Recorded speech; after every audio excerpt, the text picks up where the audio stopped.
Bhushan jewellers, अनमोल रिश्तों के लिए।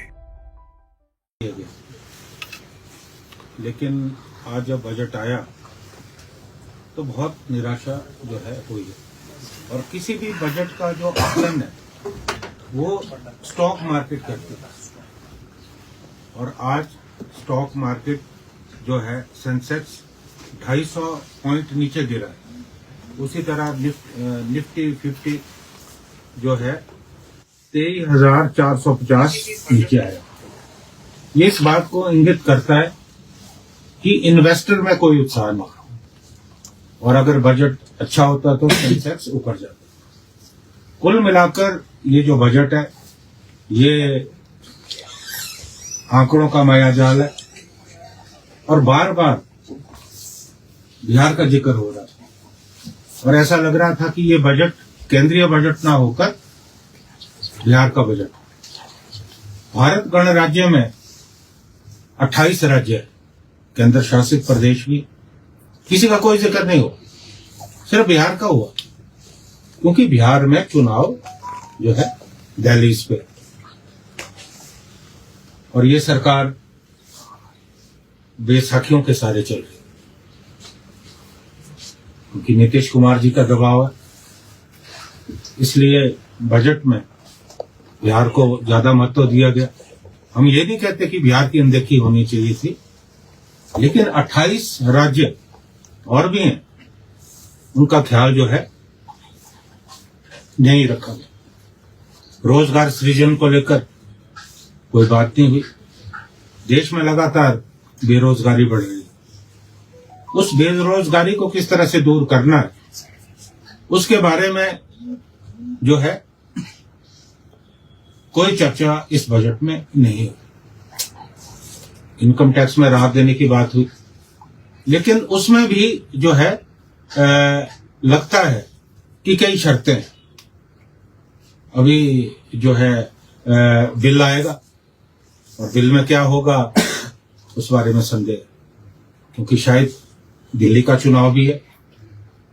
उस चुनाव के दृष्टिगत भी बहुत सारी बातें हुई, लेकिन मुझे ये लगता है इस बजट में कुल मिलाकर निराशा हुई है, और खासकर जो किसान है उनके लिए कुछ नहीं। जो कृषक है, एमएसपी को लेकर कोई बात नहीं हुई। आज भी किसान आंदोलनरत है, किसान नेता भूख हड़ताल पे बैठे हैं, लेकिन कृषि को लेकर जो है कोई बात नहीं हुई। लगातार महंगाई बढ़ रही है। जिस अनुपात में महंगाई बढ़ रही है, लोगों की आय नहीं बढ़ रही।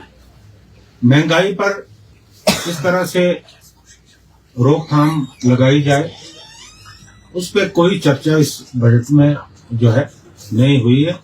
कुल मिलाकर ये जो बजट है, इससे लगता है कि देशवासियों को निराशा हुई है।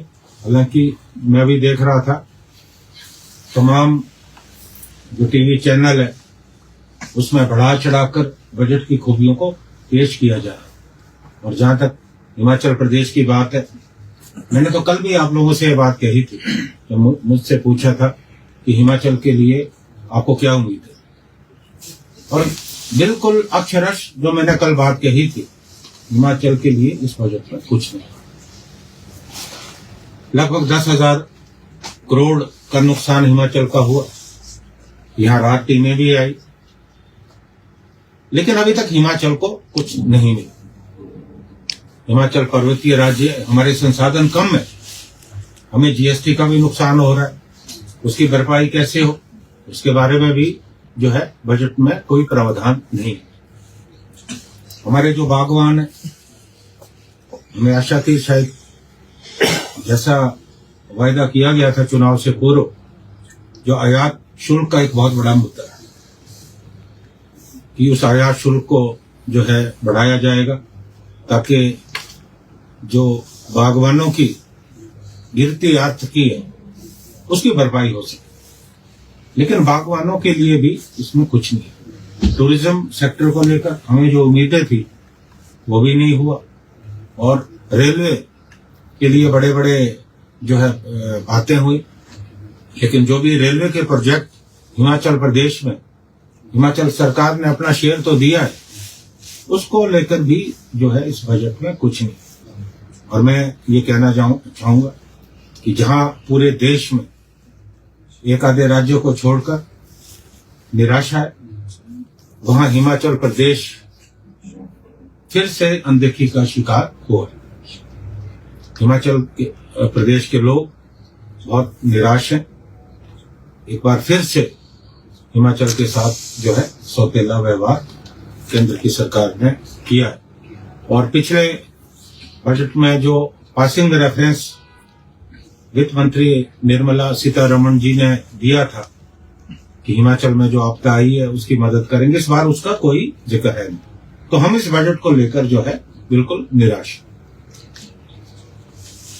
वित्त मंत्री ने 12 लाख रुपए के उसमें कहा है कि उसमें घोषणा कम की जाएगी और उसमें बजट भी देखा जाएगा। किस तरीके से इसको देखते हैं? देखिए, अभी इस पे जो है जहां तक आयकर की बात है, ये ठीक है, ये घोषणा हुई है, लेकिन उस पर कई शर्तें हैं। और अभी जो है घोषणा की है कि हम बिल लाएंगे। अब बिल में क्या होगा उसके बाद सही स्थिति का आकलन होगा। क्या लगता है जिस तरह से हिमाचल की बात करें तो जगत प्रकाश नड्डा हैं, बीजेपी के अध्यक्ष, केंद्रीय मंत्री है, वो भी हिमाचल को कुछ भी यानी दिलाने में नाकामयाब रहे हैं। क्या लगता है उनका ये चाहिए था कि जो बीजेपी के अंदर बड़े नेता उनको हिमाचल का ध्यान रखना चाहिए? आपकी बात बिल्कुल सही है, क्योंकि आज भाजपा के जो राष्ट्रीय अध्यक्ष हैं वो हिमाचल के स्वास्थ्य मंत्री हैं, बहुत बड़ा उनका कद है। और पूर्व में जो मंत्री अनुराग ठाकुर जी रहे उनका भी बड़ा कद है। मुझे लगता है कि ये दो हिमाचल प्रदेश के जो बड़े नेता दिल्ली में, ये हिमाचल की पैरवी नहीं कर पाए या इनकी जो है सुनवाई नहीं हुई। सर, आप क्या मानते हैं हिमाचल की अनदेखी क्यों की जा रही है? क्योंकि अगर बात की जाए पिछले बजट में भी हिमाचल को निराशा ही हाथ लगी थी और इस बार भी बात की जाए तो निराशा ही हाथ लगी है, जबकि 7 सांसद हिमाचल से हैं। ये भी बात सही है। हिमाचल प्रदेश में अभी तो एक सांसद इन्होंने हमसे चुराया। अगर इतने सांसद हैं इनके और इतने हमारे जो सांसद हैं वो क्या हिमाचल के लिए कर सकते? इतने सांसदों को अपने प्रभाव का इस्तेमाल करना चाहिए था, लेकिन मुझे लगता है कि कोई प्रभाव का अपना इस्तेमाल नहीं कर पाए। हमें तो अपने जीएसटी शेयर में भी जो मिलना चाहिए था वो हमें नहीं मिल पाया। हिमाचल लगातार जो है अनदेखी का शिकार हो रहा है, और शायद इसलिए भी क्योंकि हिमाचल प्रदेश में कांग्रेस पार्टी की सरकार है और कांग्रेस पार्टी की सरकार को अस्थिर करने के लिए हमेशा से जो है भाजपा प्रयासरत रही है। हालांकि मुझे लगता है कि ये मंसूबे पूरे होने वाले नहीं है, लेकिन हिमाचल ही नहीं, देश के जो दूसरे राज्य हैं, एक आधे राज्यों को छोड़कर उन राज्यों को भी जो है इस बजट से जो है निराशा हो। सर, नवंबर माह में कांग्रेस की जो कार्यकारिणी है वो भंग कर दी गई थी, केवल एक प्रदेशाध्यक्ष के सामने चल रहा है कांग्रेस संगठन। आपको नहीं लगता कि अब समय है, क्योंकि 2027 का चुनाव होने पर खड़ा है, अब जो है नियुक्तियां हो जानी चाहिए? आपको क्या लगता है, क्या? देखिए, आपने ये बात बिल्कुल सही कही। अभी जो दिल्ली से पर्यवेक्षक है वो जिलावार और ब्लॉक वाइज दौरा कर रहे हैं, और मुझे लगता है कि उन्होंने अपनी जो रिपोर्ट है वो पार्टी आलाकमान को दी है। मुझे उम्मीद है कि जल्दी ही प्रदेश की कार्यकारिणी को लेकर जो है फैसला। आपका नाम भी प्रदेश अध्यक्ष की दौड़ में शामिल है। देखिए, अब क्योंकि मैं पहले प्रदेश का अध्यक्ष रहा हूँ तो निश्चित तौर पे अभी कार्यकर्ता भी कई बार बात करते हैं, लेकिन मैंने पहले भी ये बात कही है कि जहां तक मेरा व्यक्तिगत प्रश्न है, मैं ऑल इंडिया कांग्रेस कमेटी का प्रवक्ता भी हूँ। मैं अपने विधानसभा क्षेत्र की जिम्मेवारी वहन कर रहा हूँ, तो अभी मैंने तो कोई रुचि जो है अभी तक नहीं दी।